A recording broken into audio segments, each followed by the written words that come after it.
হবো? বক্সিং। একটা হাত বুকের সামনে, আরেকটা হাত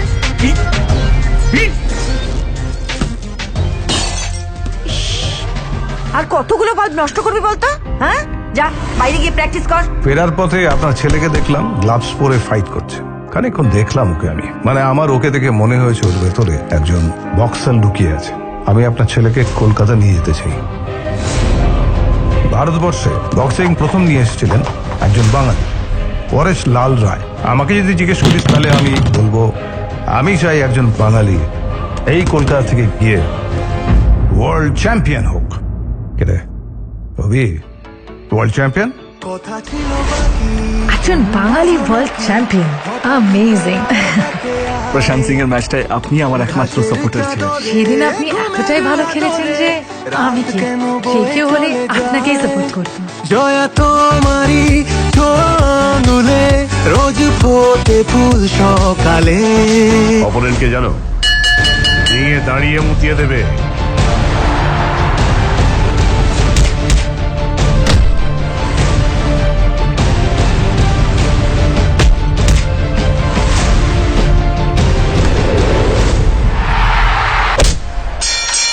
আমার বলতে খারাপ লাগছে,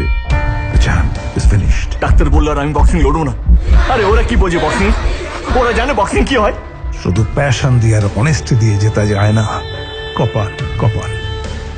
ভাগ্য আপনাকে এক ঘুষিতে রোপের ওপর ফেলে দেবে। আবার সেখান থেকে উঠে এসে ভাগ্যের চোয়ালে কোণে কোণে 6টা পাঞ্চ। যা করেছিস অনেক।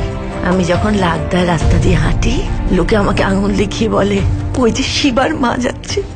আমার বুকটা পড়ে যায় বাবা। আমি সব ছেড়ে তোমার কাছে এসেছি। আমার কাছে তোমার বক্সিংটা অনেক বেশি important. I want to see you as the world champion. প্রতি রাতে বাড়ি ফিরে এত মানুষের ভিড়ে চ্যাম্প, আমিও চ্যাম্প। রোদে জলে ঘামে ভিজে একবারও থামে নিজে চ্যাম্প। তুমিও চ্যাম্প, তুমিও চ্যাম্প। এটা আমার জীবনের লড়াই জয়া, বক্সিং নয়।